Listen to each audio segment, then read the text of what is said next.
Hello बच्चों, let's read the question. The question says, how is Evelyn an inspiration for the handicapped people? So Evelyn किस तरह से प्रेरणा बनी है handicap लोगों के लिए, हैंडीकैप यानी विकलांग लोगों के लिए जो अयोग्य होते हैं। क्या की पॉइंट हम ध्यान में रखेंगे इस क्वेश्चन का आंसर लिखते वक्त? सबसे पहला बात, she serves as an inspiration to them, वो उनके लिए प्रेरणा है। साथ ही साथ giving them confidence that they too can succeed in life, और वो साथ ही साथ उनका आत्मविश्वास भी जगाती है कि वो भी अपने लाइफ में सफलता प्राप्त कर सकते हैं। By firmly determining to overcome their challenges, और वो कैसे कर सकते हैं? वो दृढ़ता से निर्धारित करके और काबू पा सकते हैं अपने चैलेंजेस पे, अपने डिफिकल्टीज पे, और इस तरह से वो लोग सक्सीड हो सकते हैं अपने लाइफ में, सफलता प्राप्त कर सकते हैं अपने ज़िंदगी में। इस की पॉइंट को ध्यान में रखते हुए हम इस क्वेश्चन का आंसर क्या लिखेंगे?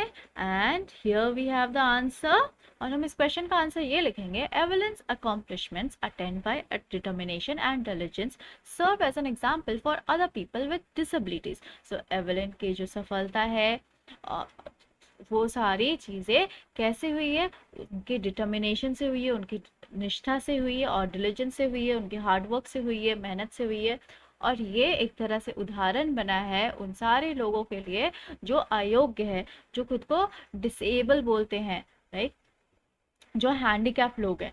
Then she serve as an inspiration to the handicapped people, और वो साथ ही साथ वो प्रेरणा बनी हुई है, उन हैंडीकैप लोगों के लिए भी वो प्रेरणा बनी है बाय गिविंग देम कॉन्फिडेंस। और कैसे बनी है? तो उनका आत्मविश्वास जगाकर, that they too can succeed in life, कि वो लोग भी जिंदगी में सफलता प्राप्त कर सकते हैं। वो कैसे कर सकते हैं? वो दृढ़ता को निर्धारित करके अपनी जिंदगी में, और फिर अपने चैलेंजेस पे, अपनी डिफिकल्टीज पे काबू पा सकते हैं, और इस तरह से वो अपने लाइफ में सफल हो सकते हैं, अपनी जिंदगी में सफल हो सकते हैं। Let's frame the answer now. Evelyn's accomplishments attained by determination and diligence serve as an example for other people with disabilities. She serves as an inspiration to the handicapped people by giving them confidence that they too can succeed.